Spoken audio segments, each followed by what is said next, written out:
morning अहिले चाहिँ हामी चाहिँ घुम्न जाँदैछौँ यहाँ 85 डिग्री गर्मी छ कहाँ घुम्दै जाँदैछौँ रे बामा अहिले हामी जाँदैछौँ बागलुङको कहाँ रिस्मी भन्ने ठाउँमा जाँदैछौँ हामी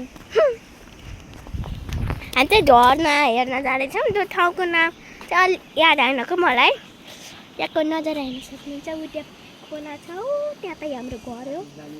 मम्मी हाई गर्नु अनि यता त्यस्तो छ अनि ओ तपाईँ चाहिँ गुफा छ त हामी चाहिँ अहिले हिँड्दैछौँ अगाडि चाहिँ मामा हुनुहुन्छ र मामा अब हामी आउँदैछौँ मकैको घारीमा मकैले पाछेर हामीलाई चिलाउने छ मकैले पोलेर हामी बिहार हुनेछ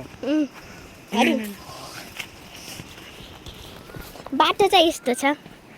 जस्तै छ यहाँ यति यस्तो बिचमा कुलो चाहिँ यता मकै छ यता बिचमा बाटो छ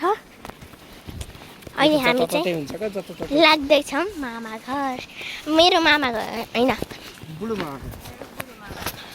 बुढो मावला घर अनि हामी घुम्न जाँदैछौँ झरना पनि पहिला हामी झरना घुम्छौँ अनि त्यसपछि मामा घर जान्छौँ बुढो मावला मामा घर मम्मीको मामा घर हो अनि हजुर पार्ट 2 चाहिँ भोलि आउँछ है गाइड अनि यहाँ पाइन्छ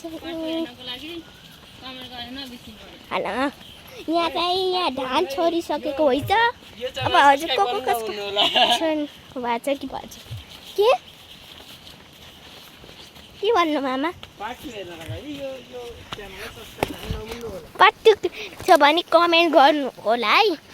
हामी जाँदैछौँ ए यहाँ कति राम्रो पहाडहरू छ यहाँ पहाडहरू चाहिँ एकदम राम्रो देख्नु भएको छ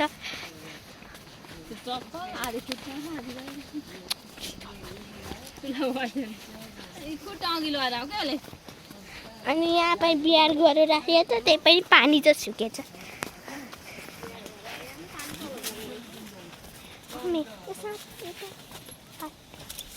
हात पाटेको मेरो अनि भएको त एकै ठाउँ खिच्यो